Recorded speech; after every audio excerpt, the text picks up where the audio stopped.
What's up everyone?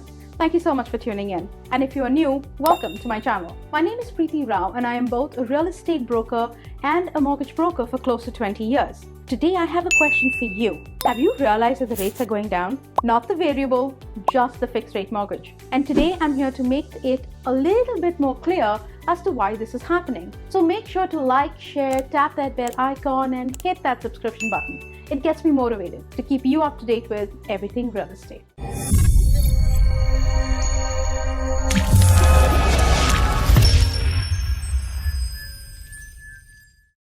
Now, as you are aware, we have two kinds of mortgage rates that you can choose from.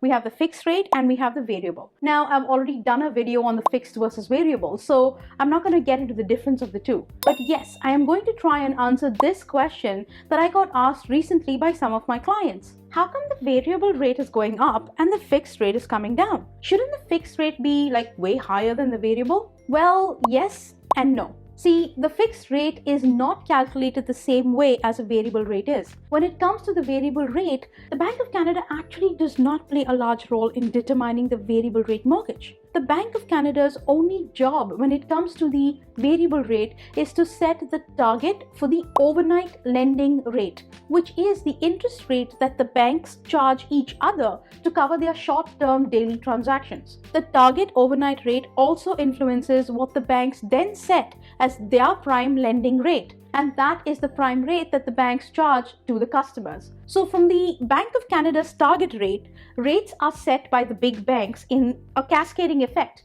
down the chain, which then impacts customers like you and me. But fixed rates are not calculated the same way. It does not fluctuate, nor is it impacted by the target overnight lending rate. As a matter of fact, it's affected by the government bond market. Banks actually use the 5-year bond yield market to determine their fixed mortgage rates, using the forecasted earnings from bond investments to cover the cost and possible losses incurred through their mortgage market. Confused?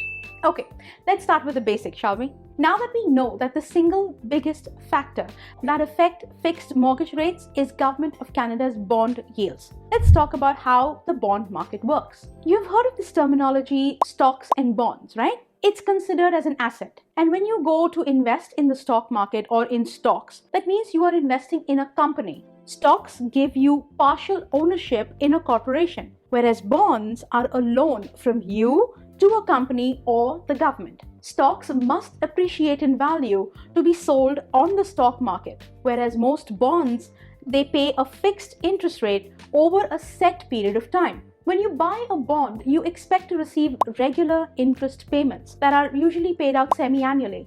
And if you wait till maturity, you can also expect to get back your original principal. Unlike their other fixed income counterparts, bonds can be traded and sold before they mature. Now, you can turn around and tell me, yeah, that's great, but what's a bond?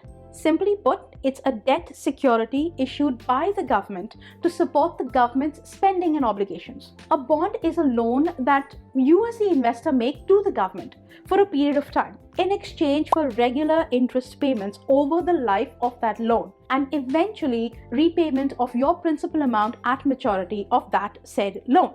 When you purchase a bond, you become a lender, also known as a bond holder. And that is why banks prefer investing in government-backed securities, also known as government bonds like treasury bills or Canadian saving bonds. Because government-issued bonds are considered to be less risky. They are backed by the guarantee of the respective government. What this means is that it is expected that the government will always be able to meet its debt obligation, even if it means printing new money or raising our taxes. So banks prefer investing their money in bonds for a guaranteed return. But if they were to do just that, how will the economy work? Money has to circulate within the economy to keep it running. Banks cannot just take money or let's say borrow money from the Bank of Canada and then go buy bonds and lend it back to the government just to protect their money. Banks have to lend the money to the public. Unlike the Bank of Canada, all major banks are there to make a profit. And banks look at it this way. As much as the government bonds are risk-free investments,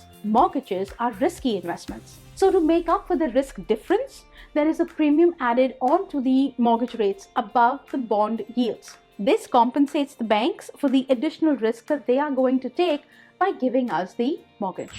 Many people don't realize the strong correlation between the fixed mortgage rates and the Bank of Canada's bond yields. Both rates can change daily, but each carries different risks at relatively opposite ends of the spectrum. Government bonds are 100% guaranteed to be repaid, but mortgages are not. Mortgages carry more risk of default or early repayment, which could potentially disturb the expected return on investment. And that is why the fixed rate mortgages are priced higher by the banks to compensate for that added risk. So you see, bonds have an inverse relationship to the interest rates. When the interest rates rise, bond prices usually fall, and vice versa. Banks calculate the interest rates on the money they lend for their mortgages on a fixed rate, based on the interest rates they are getting on the money they have invested in the bond market. And they use their forecasted earnings from bond investments to cover the cost and possible losses incurred through a mortgage. Consequently, the more lucrative the bond market and the higher the bond rates,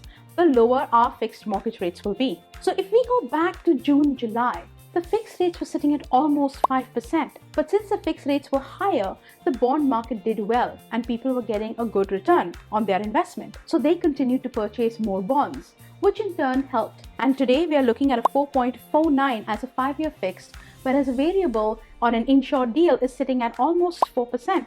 So with prime going up on September 7th, wonder where we will stand. I guess we'll just have to wait and see where this tug of war between these rates actually take us. So if you found value or you like this video and would like to see more content, click on the boxes on the screen. Once again, my name is Preeti Rao. My contact information is in the description box below.